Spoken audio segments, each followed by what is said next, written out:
80 days Christmas card making ചലഞ്ചിൻ്റെ day 1 ആണിന്ന്. അപ്പോൾ സിമ്പിളായിട്ടുള്ള ഒരു 3D ഡിസൈൻ കാർഡ് ചെയ്തെടുക്കാം. വളരെ ഈസിയാണിത്.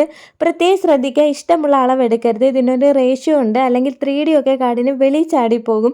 അപ്പോൾ തന്നിരിക്കുന്ന മെഷർമെൻറ്റിൽ തന്നെ മാക്സിമം എടുത്ത് ട്രയൽ നോക്കുക. അപ്പോൾ നമുക്കതിൻ്റെ ഒരു കിടപ്പ് വശം മനസ്സിലാവും.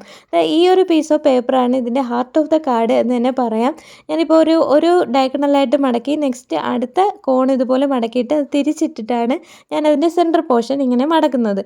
അപ്പോൾ ഈ ഒരു ടെക്നിക്ക് മനസ്സിലായാൽ, ഇതുപോലെ മടക്കുന്ന ഈ ഒരു ടെക്നിക്ക് കിട്ടിയാൽ പിന്നെ എല്ലാം ഈസിയാണ്. പിന്നെ കുറച്ച് ഒട്ടിപ്പും കാര്യങ്ങളൊക്കെ ഉള്ളൂ, ഡിസൈൻ വരപ്പും അങ്ങനെയൊക്കെ ഉള്ളൂ. പിന്നെ ഇതിൻ്റെ ഫ്രണ്ട് ഭാഗം ഞാനൊന്ന് എൻ്റെ കൈ തരിച്ച് കുറച്ച് ഓവറാക്കുന്നുണ്ട്. ഓവറായാലല്ലേ ശ്രദ്ധിക്കൂ എന്ന് പറയുന്ന പോലെ. അപ്പോൾ നമ്മുടെ കുട്ടിപ്പട്ടാളം ടീംസിനൊക്കെ ഇതൊന്ന് പറഞ്ഞു കൊടുത്താൽ അവർ സ്കൂളിൽ പോയി ഷൈൻ ചെയ്തോളും. അപ്പോൾ ഇഷ്ടമായ എല്ലാവരും ലൈക്ക് ചെയ്യുക, സബ്സ്ക്രൈബ് ചെയ്ത് വെക്കുക. അടുത്ത ഡേ 2 വെയിറ്റ് ചെയ്യുക. ബൈ.